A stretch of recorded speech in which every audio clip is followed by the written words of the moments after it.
Bibliothèque patrimoniale, c'est quoi? Une bibliothèque patrimoniale, c'est une bibliothèque qui conserve le patrimoine, l'histoire de pays. Il y a une différence, on peut dire, on classe les bibliothèques en 3 catégories, ou bien 4 même. Une bibliothèque scolaire qui accompagne l'enseignement, une bibliothèque de lecture publique, ce sont les bibliothèques municipales, et les bibliothèques spécialisées, bibliothèques de la banque. Et dans les bibliothèques spécialisées, il y a les bibliothèques nationales et les bibliothèques patrimoniales. Pourquoi je dis les deux? Parce que toutes les bibliothèques nationales sont des bibliothèques patrimoniales. Parce qu'elles conservent la mémoire du pays. Tandis qu'il y a des bibliothèques, comme nous avons 2 autres bibliothèques en Haïti qui sont patrimoniales, qui, par leur histoire, ont eu à conserver des ouvrages, des documents concernant la mémoire du pays. Donc, vous avez Saint-Louis, vous avez Saint-Martial. Donc, bibliothèque patrimoniale, c'est une bibliothèque qui conserve la mémoire d'une collectivité. Mais en fait, il y a aussi quelque chose de très agréable. Il y a une forme de migration des collections. Parce que des bibliothèques qui deviennent patrimoniales étaient au départ autre chose. Et il y a ce paramètre qui s'appelle le temps. Le temps qui va donner de la valeur ajoutée à ces collections de par sa rareté, quelques livres qui ont survécu, l'âge ou l'inscription même de ce document, qui peut être livre, papier, estampe ou n'importe quoi, dans l'histoire de la communauté. Et après un nombre d'années, une bibliothèque qui aurait pu être au départ une bibliothèque de support académique, comme les bibliothèques des grandes universités européennes, la bibliothèque de Saint-Martial aussi, qui était au début une bibliothèque qui voulait être bibliothèque d'accompagnement du travail, d'éducation des pères et du Saint-Esprit, est passée assez rapidement à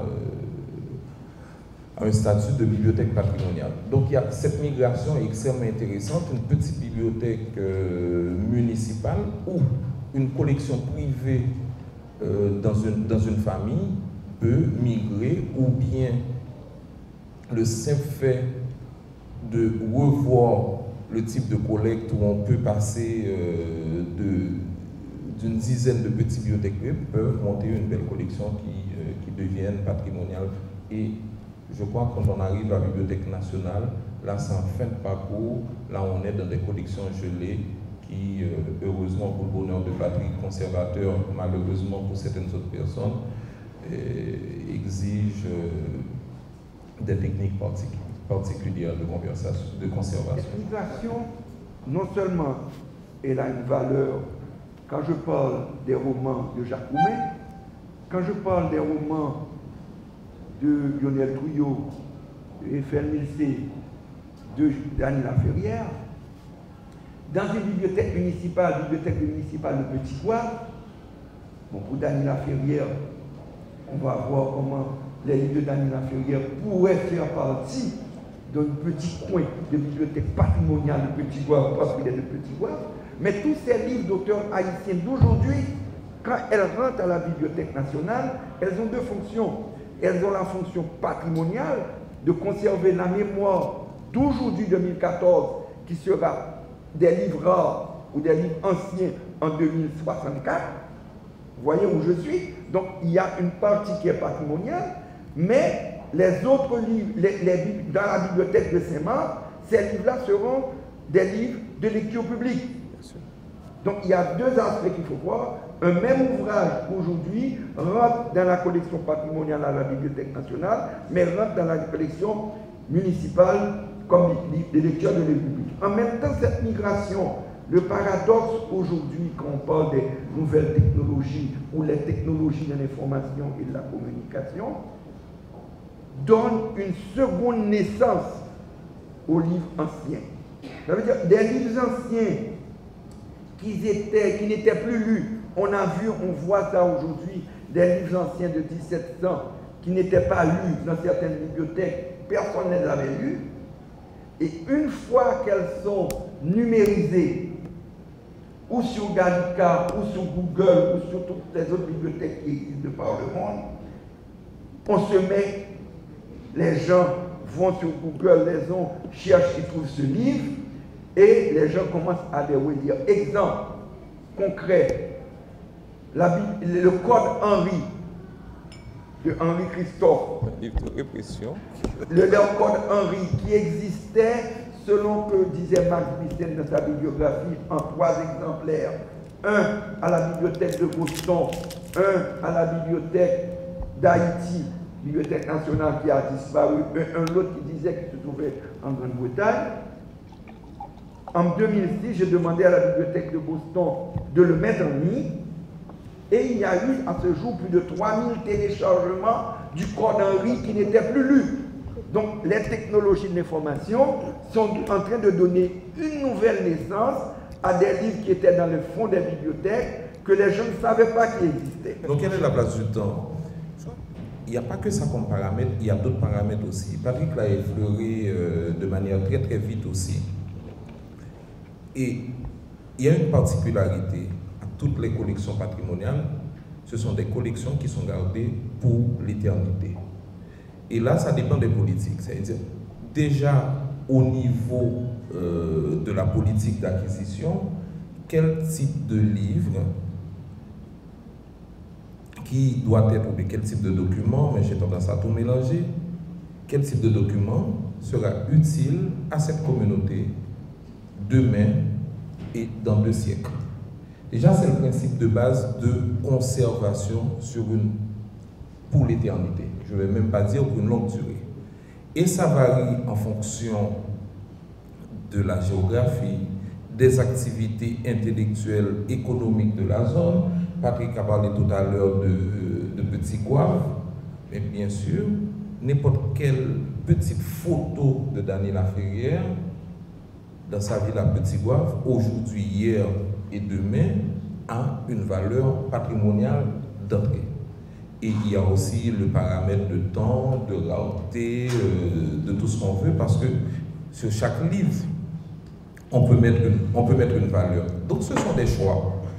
Et le fait aussi d'avoir institué le dépôt légal, par exemple, c'est qu'il y a un choix politique qui dit, écoutez, comme on doit rendre compte de la production de ce pays aux générations futures, on a décidé, même un livre sans intérêt, même une feuille de bulletin paroissial, même le livre le plus génial des écrivains ou des penseurs, sans distinction aucune, on a décidé de garder une copie dans une collection gelée pour l'éternité parce que ça devient un bien patrimonial.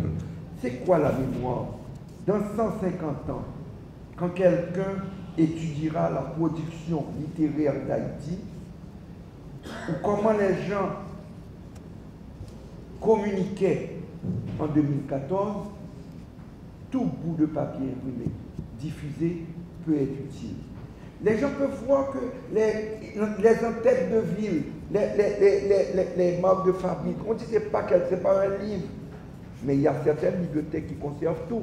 Ça permettra de comprendre comment le commerce fonctionnait, comment les gens, aux communications, comment les gens faisaient de la publicité.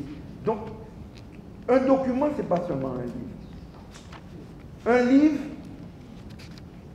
un écrivain, il y a les écrivains, entre guillemets, qu'on disait académiciens, des académiques. Quand en France, dans les années au XVIIIe siècle, il y a eu la censure, il y a eu les libraires courts que l'État supervisait, c'était la censure politique aussi. Mais les beaux livres, les beaux écrits, les écrivains de l'élite, mais un pays, une communauté n'est pas exclusivement fait des gens qui écrivent. La mémoire du peuple, ce n'est pas seulement la mémoire de l'élite intellectuelle. Peut-être qu'on pourrait arrêter là pour passer voir, comme je suis d'accord avec Eiffel, et cette transition qu'il a dit entre transition bibliothèque patrimoniale, bibliothèque et bibliothèque et de lecture publique. Il y a aussi une transition, il y a aussi un mariage entre les livres rares, les livres anciens, les bibliothèques patrimoniales et les technologies de l'information qui permettent aujourd'hui de découvrir des livres qui sont cachés. Actuellement, la Bibliothèque nationale d'Haïti vous mettra à votre disposition sur les ordinateurs plus de 2000 ouvrages. Des ouvrages extrêmement rares qui sont ou bien sur gallica.org, la Bibliothèque nationale de France, ou archive.org, tous les bibliothèques des États-Unis ou d'ILOR. Donc, ça permet des livres qui avaient disparu, des livres qu'on ne trouve pas en Haïti, qu'on trouve sur Internet. L'évolution un peu trop rapide parce que les années 2000, fin 99-2000, c'était une époque terrible, pas simplement ici, même dans des pays dits très développés et la plupart du temps en avance. Et mon travail de sortie dans mon cours de gestion de l'information à l'Université de Genève, je l'ai fait sur la numérisation, les collections patrimoniales et les possibilités de numérisation, comment conserver et diffuser dans de bonnes conditions. Et je suis arrivé à la conclusion avant de finir mon travail en disant que c'était une mission incompatible pour les 10 années à venir. C'est-à-dire le choix de la mise en ligne des collections numérisées permet à cette bibliothèque, que je parle ici, d'afficher sa présence sur Internet déjà et de manifester ainsi sa volonté de suivre les évolutions technologiques et de faire du service public qui sort de l'espace géographique qui nous est consigné. Cette bibliothèque, elle est nationale, donc elle ne peut pas appartenir à la rue du centre uniquement pour gérer une question de distance. Le débat sur numérisation, ce n'est pas un bagage qui doit finir.